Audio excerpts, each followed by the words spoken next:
ಉದ್ಯಮದಲ್ಲಿ ಯಶಸ್ಸು ಕಂಡಿರ್ತಕ್ಕಂಥ ಎಲ್ಲರಿಗೆ ಸನ್ಮಾನ ಮಾಡ್ತಾ ಇರ್ತಕ್ಕಂಥ ಈ ಮೊದಲ ಪ್ರಯತ್ನಕ್ಕೆ ನಾನು ಅಭಿನಂದನೆಗಳನ್ನ ಹೇಳಲಿಕ್ಕೆ ನಾನು ಬಯಸ್ತೇನೆ. ಗೆಳೆಯ ಸೈದಪ್ಪ ಗುತ್ತಿದಾರ್ ಒಬ್ಬ ಬಹಳ ಕ್ರಿಯಾಶೀಲ ಯುವಕ, ಜೊತೆಗೆ ಬಹಳ ಒಬ್ಬ ಕನಸುಗಾರ, ಜೊತೆಯಲ್ಲಿ ಇವತ್ತು SSTಗೆ ವಸಂತ ಸಹ ಸೇರ್ಕೊಂಡಿದ್ದಾರೆ.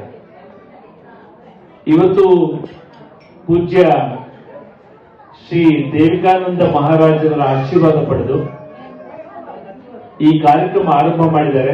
ನನಗೆ ಈ ಜಾಗಕ್ಕೆ ಬಂದಾಗೆಲ್ಲ ನೆನಪಾಗೋದು 30 ವರ್ಷಗಳ ಹಿಂದೆ, 30-35 ವರ್ಷಗಳ ಹಿಂದೆ ಈ ಜಾಗದಲ್ಲಿ ಪರಾಗ್ ಹೋಟ್ಲ್ ಇತ್ತು.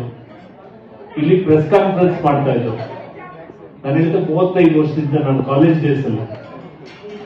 ಅವತ್ತು ದೇವರಾಜ ಅರಸರು ಇದ್ರು. ಇವತ್ತೇನ್ ಬಾಲ್ಪುರಿ ಇದೆ ಅದು ಅವರ ಅಧಿಕೃತ ನಿವಾಸವಾಗಿತ್ತು.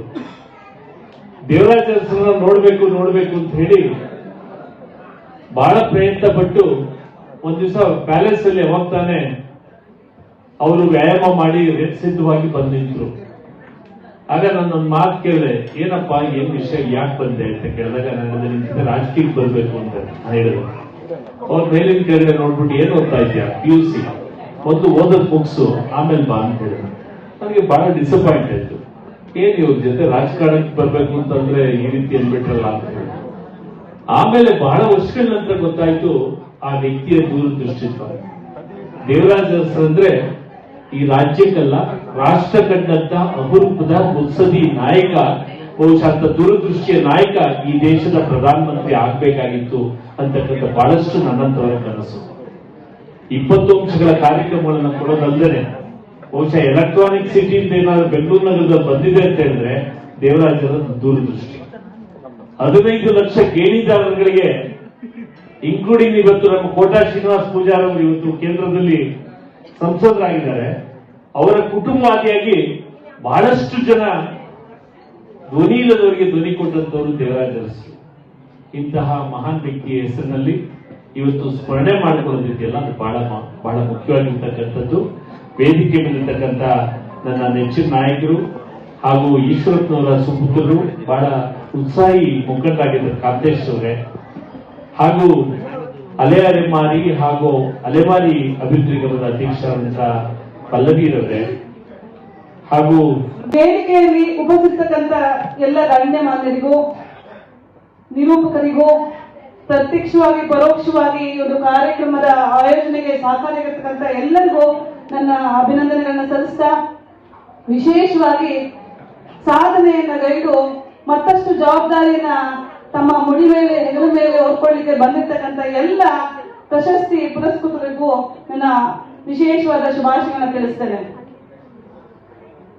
ಏನಪ್ಪ ರಾಜಕಾರಣಿ ಬಹಳ ಮಾತಾಡ್ತಾರೇನೋ, ಇವರಿಗೆ ತಮ್ಮ ಜನರ ಮಧ್ಯೆ ಓಟ್ ಕೇಳೋದೊಂದೇ ಗೊತ್ತಿರೋದು ಅಂತ ಅನ್ಕೊಂಡಿರ್ಬೋದು. ನಾನು ನಿಮ್ ಹಾಗೆ ಬಿಸ್ನೆಸ್ ವುಮೆನ್. ಹೇಗೆ ಅಂತ ಕೇಳಿ, ನನ್ನ ಅಕ್ಕ ತಂಗಿದಿರು ಹೇಳ್ತಾರೆ, ವಿಷ್ಣುಗೆ ದಶಾವತಾರ ಆದ್ರೆ ನಿಂದು 11ನೇ ಅವತಾರದಿಂದ ನಾವು ಕೌಂಟ್ ಮಾಡ್ಬೇಕು ಅಂತ. ಯಾಕಂತಂದ್ರೆ ಬಹಳ ಚಿಕ್ಕ ವಯಸ್ಸಿನಿಂದನೂ ನನಗೆ ಏನಾದ್ರೂ ಒಂದು ಮಾಡ್ಬೇಕು, ಅದೇನ್ ಮಾಡ್ಬೇಕು ಗೊತ್ತಿಲ್ಲ ನನ್ಗೆ, ಏನಾದ್ರೂ ಒಂದು ಮಾಡ್ಬೇಕು, ಸಾಧನೆ ಮಾಡ್ಬೇಕು ಅನ್ನೋದೇ ನನ್ನ ತಲೆಯಲ್ಲಿದೆ. ಅತಿಶೋಕ್ತಿ ಅಲ್ಲ, ಅಥವಾ ನಾನು ಈ ಸಂದರ್ಭದಲ್ಲಿ ಹೇಳ್ಕೊಂಡಿದ ತಕ್ಷಣ ನಾನು ಚಿಕ್ಕವಳಾಗ್ತೀನಿ ಅಂತ ನಾನು ಭಾವಿಸೋದಿಲ್ಲ.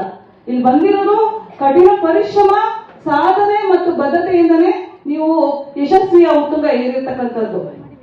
ಚಕ್ಲಿ ರವೆ ಉಂಡೆ ಮನೇಲಿ ಮಾಡ್ಕೊಂಡು ತಿಂತೀವಿ ಅಲ್ವಾ ನಾವು.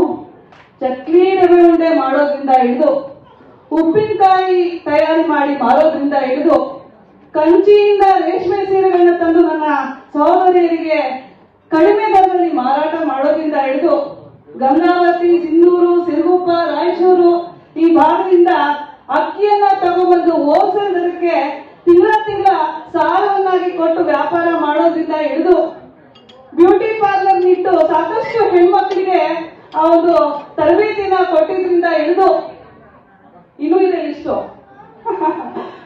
ಹಾಗೆ ಬಹಳ ಬಡ ಮಕ್ಕಳಿಗೆ ಉತ್ತಮವಾದ ಮೌಲ್ಯಾಧಾರಿತವಾದ ಶಿಕ್ಷಣವನ್ನು ಕೊಡಬೇಕು ಅನ್ನೋ ಒಂದು ದೂರದೃಷ್ಟಿಯಿಂದ ಮಾಂಟೆಸರಿ ಕರಿಕ್ಯುಲಮ್ ಕೋಲ್ಕತ್ತಾದಿಂದ ಅಫಿಲಿಯೇಟ್ ಮಾಡಿಕೊಂಡು ಗ್ಲೋಬಲ್ ಕ್ಲಾಸ್ ರೂಮ್ ಅಂತ ಆ ಒಂದು ಸಂಸ್ಥೆಗೆ ಅಫಿಲಿಯೇಟ್ ಮಾಡಿಕೊಂಡು ಜಡ್ಜ್ ಮಕ್ಕಳಿಂದ ಹಿಡಿದು ನಮ್ಮ ಅಲೆಮಾರಿ ಸಮುದಾಯದ ಕಟ್ಟಕಡೆಯ ಮಕ್ಕಳಿಗೂ ಸಹ ನಾನು ಉಚಿತವಾಗಿ ಶಿಕ್ಷಣವನ್ನು ಕೊಡುವಂತ ಕೆಲಸವನ್ನು ಮಾಡಿದ್ದೆ.